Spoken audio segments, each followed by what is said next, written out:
अस्सलामुअलैकुम, कैसे हैं आप लोग सब? इंशाल्लाह सब खैरियत से होंगे।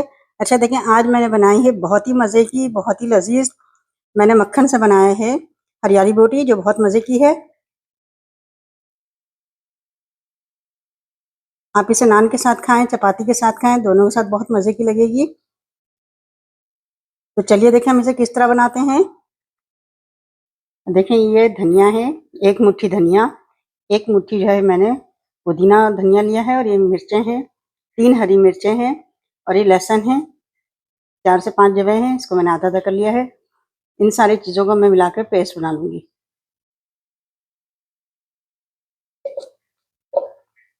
ये देखिए मैंने धनिया, पुदीना, मिर्चें और लहसुन इसमें मिला लिया है। अब इसमें मिला दूँगी, क्रीम भी मिला दूँगी इसी में। 3 टेबलस्पून क्रीम है। आपके पास घर में रखी मलाई हो, क्रीम हो, जो भी हो, आप ले लीजिएगा इसमें। डेयरी क्रीम है ये और ये दही है, तकरीबन 3 टेबलस्पून दही है। इन सब चीज़ों का पेस्ट बना लेंगे। ये देखिए कितना अच्छा पेस्ट तैयार हो गया है, हरे कलर का।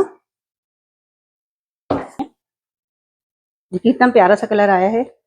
घर का धनिया, पुदीना, मिर्चें सब घर की हैं और बहुत खुशबू वाली भी हैं। घर की चीज़ें बहुत अच्छी होती हैं और घर में जो है आप धनिया पुदीना लगाते हैं ना, उसकी खुशबू ही अलग होती है और रंग भी अलग होता है। ये देखें। अच्छा अब इसमें डाल देंगे हम कुछ मसाले। ये देखें, काली मिर्च है, कुटी हुई काली मिर्च, 1 टीस्पून जीरा है, ये मैंने जीरा भून के इसे मैंने पीस लिया था। 1 टेबल स्पून है, ये टीस्पून है, ये टेबल स्पून है।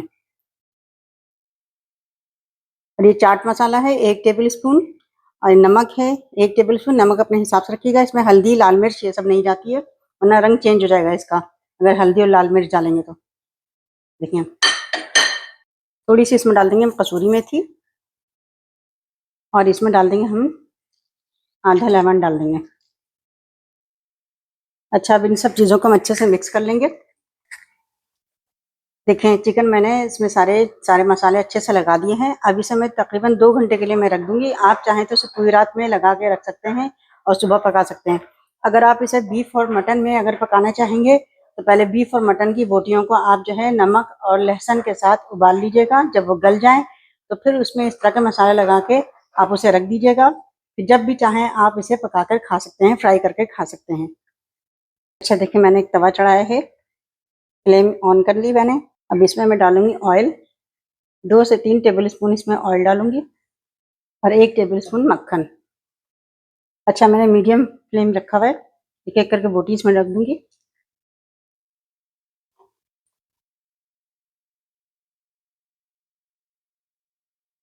ये देखिए मैंने सारी बोटियाँ इसमें डाल दी हैं। अब इसे हम फ्राई करेंगे और इसे यानी हल्का-हल्का सा ब्राउन करेंगे इसे, यानी फ्राई हो जाए ऊपर से ये। 5 मिनट तक हम इसे फ्राई करेंगे, ये गल भी जाएगी बोटी इतनी देर में। झटपट बनने वाली मज़ेदार सी रेसिपी है ये। आप इसे मैरिनेशन करके आप आराम से इसे रख दें फ्रीज़र में, उसमें करके रख दें बैग में।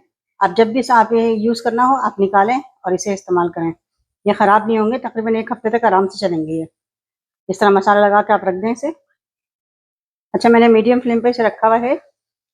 इसे मैं पलटती हूँ 2 मिनट बाद। देखिए, ये देखिए मैंने सारी बोटियों को पलटा है। देखिए चिकन को मैंने इस तरह चम्मच से चला भी लिया था। 6 से 7 मिनट मैंने इसे पकाया है, गल भी गई है ये। अब हमने इसका तेज़ फ्लेम कर दिया है ताकि इसमें थोड़े से निशान आ जाए हल्के से। ये देखें, देखिए चिकन पे इस तरह का रंग आ गया है। अच्छा ये जो बाउल में मसाला बचा था अब हम ये डाल देते हैं इसके ऊपर पूरा। ये देखिए मैंने पूरा मसाला डाल दिया है। अब इसमें मिक्स कर लेते हैं हम।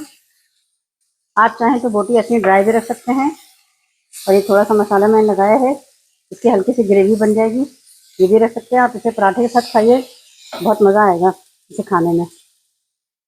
देखिए सारी ये मिक्स कर लेंगे। वैसे तैयार हो गई है ये बोटी हमारी। कितनी अच्छी कितने मज़े की फ्राई बोटी तैयार हुई है। अब हम इसे डिश आउट करते हैं। देखिए कितनी अच्छी कितने मज़े की ये हमारी हरियाली बोटी तैयार हुई है।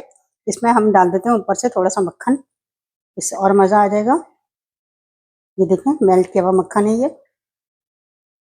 इसे आप पराठे में खाएंगे या चपाती में या फिर रुमाली रोटी जो होती है उसके साथ खाएंगे तो बहुत मज़ा आएगा इसे खाने में। मक्खन डाला है तो उससे अलग से इसका जायका निकल के आएगा। आप इसे ज़रूर ट्राई कीजिएगा और मुझे अपने कमेंट में बताइएगा कि मेरी रेसिपी आपको कैसी लगी। वैसे तो आप लोग मुझे बहुत प्यारे-प्यारे, बहुत अच्छे-अच्छे कमेंट करते हैं, मुझे बहुत अच्छा लगता है, मैं पढ़ती हूँ और जवाब भी देती हूँ। हर मुमकिन मेरी कोशिश होती है कि सबके कमेंट का मैं जवाब दूँ। आप लोग का बहुत-बहुत शुक्रिया। अपना बहुत ख़्याल रखिएगा। अल्लाह हाफ़िज़।